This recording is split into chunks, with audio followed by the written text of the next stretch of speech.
તો જય શ્રી રામ મિત્રો, સ્વાગત છે મારા મીર વ્લોગમાં। તો આજ તો સવારના પોરમાં દુકાને જવું પડ્યું હાલે, કારણ કે સાયકલમાં થઈ ગયું હતું પંચર। તો અત્યારે ટાઈમ થઈ ગયો તો આઈટીઆઈ જવાનો, તો આપણે નીકળી આઈટીઆઈ બાજુ। તો દુકાન વધાવી લીધી આપણે અત્યારે, અને આમાંથી આપણે સાયકલ લઈ લઈએ, કારણ કે સાયકલની લીધી હતી આપણે। જોયું તો બે પંચર નીકળ્યા હતા। સાયકલ તો અત્યારે હાવ સ્મૂથ હાલે છે, અને આપણે પૂગી ગયા માંડવડ। પ્રોપર આઈટીઆઈ તો નથી જવાનું આપણે, કારણ કે માંડવડ જવાનું, કારણ કે આપણે બનાવવાની હતી લારી। હજી એનું કામ ચાલુ જ છે, પૂરું નથી થયું। તો આવી ગયા આપણા કારખાને।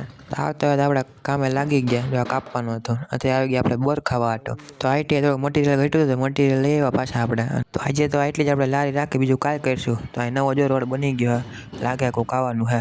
તો આવી ગયા આપણે ઘરે આવીને ભેગી સીધા જમવા આપણે। જમીન ખાઈ લીધા આપણે બોર, થોડાક વ્યાહ કર્યા હતા। એને આવી ગયા આપણે દુકાને આવ્યો તો આપણે કરવાનું હતું એક ટી શર્ટ કોળાવાળું। તો આપણે પ્રિન્ટ એવું બધું કાઢી લીધું અત્યારે। જો ટી શર્ટ થઈ ગયું મસ્ત, એનું 4K ક્વોલિટી હોય ને એ રીતે આવ્યું ટી શર્ટ થઈ ગયું મસ્ત। ભાઈ જે લેવા આવશે તો આવી ગયા આપણે ઘરે અત્યારે બનાવ્યા હતા ઢોકળા। તો અત્યારે અહીં લગી રાખીએ, મળીએ બીજા બ્લોગમાં। લાઈક શેર ફોલો કરવા ન ભૂલતા। જય શ્રી રામ, મળીએ બીજા બ્લોગ।